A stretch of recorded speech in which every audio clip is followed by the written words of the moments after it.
भक्तगणों, महाभारत में आज आपको हिंसा और मांस भक्षण की निंदा तथा मांस न खाने की प्रशंसा का शेष भाग की कथा कहूंगा। आप उसको ध्यानपूर्वक सुने।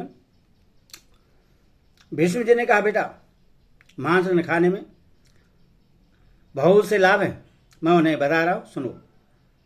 जो दूसरे का मांस खाकर अपना मांस बढ़ाना चाहता है, उससे बढ़कर नीच और निर्दयी मनुष्य कोई नहीं है। जगत में अपने प्राणों से अधिक प्रिय दूसरी कोई वस्तु नहीं है। इसीलिए मनुष्य जिस तरह अपने ऊपर दया चाहता है, उसी तरह उसे दूसरों पर भी दया करनी चाहिए।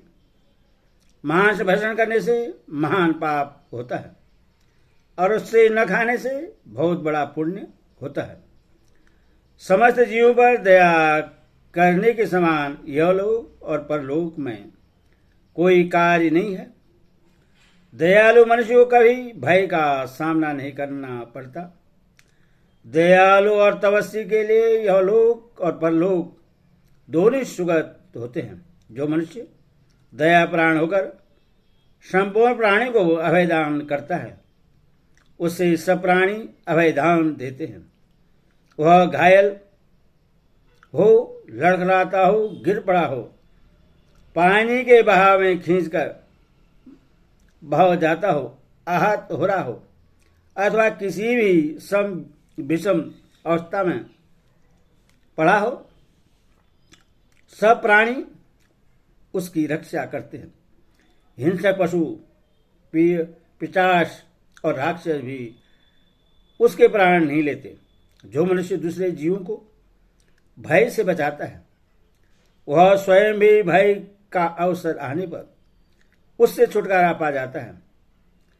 प्राण दान के समान दूसरा कोई दान न हुआ है, न होगा। मृत्यु किसी भी प्राणी को अभिष्ट नहीं है, क्योंकि मृत्यु काल में सभी जीव कांप उठते हैं।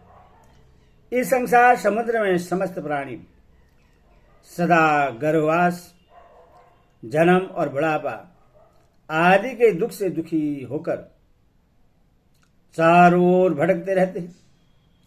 इसके सिवा मृत्यु का भय भी उन्हें बेचैन किए रहता है।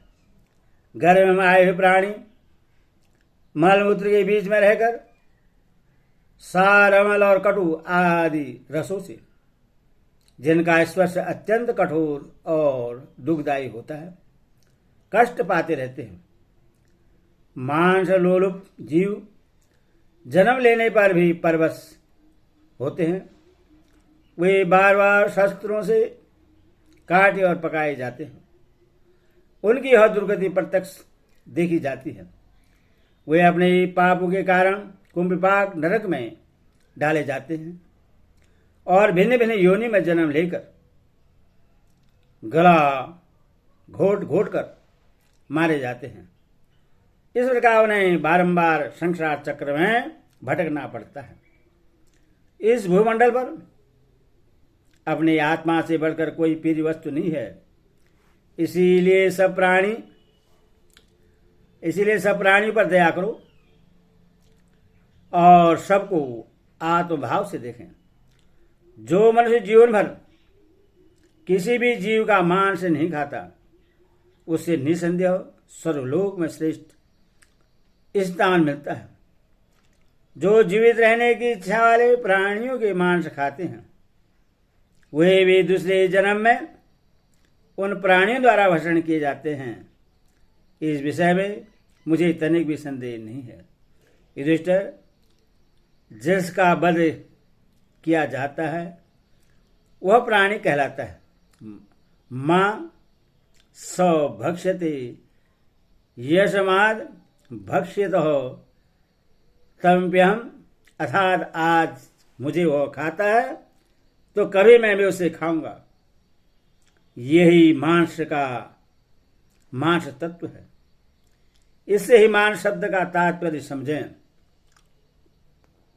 इस जन्म में जे जीव की हिंसा होती है, वह दूसरे जन्म में पहले घातक को मारता है फिर मांस खाने वाले उसके हाथ से मारा जाता है। जो दूसरों की निंदा करता है वह स्वयं भी दूसरों के क्रोध और द्वेष का पात्र होता है। अहिंसा परम धर्म, अहिंसा परम संयम, अहिंसा परम दान, अहिंसा परम तप, अहिंसा परम यज्ञ, अहिंसा परम फल, अहिंसा परम मित्र और अहिंसा परम सुख है। संपूर्ण यज्ञों में दान किया जाए, सब तीर्थों में डुबकी लगाई जाए और सब प्रकार के दान का फल प्राप्त हो तो भी अहिंसा के साथ इनकी तुलना नहीं हो सकती। जो हिंसा नहीं करता उसकी तपस्या अक्षय होती है, उसे सदा यज्ञ करने का फल मिलता है।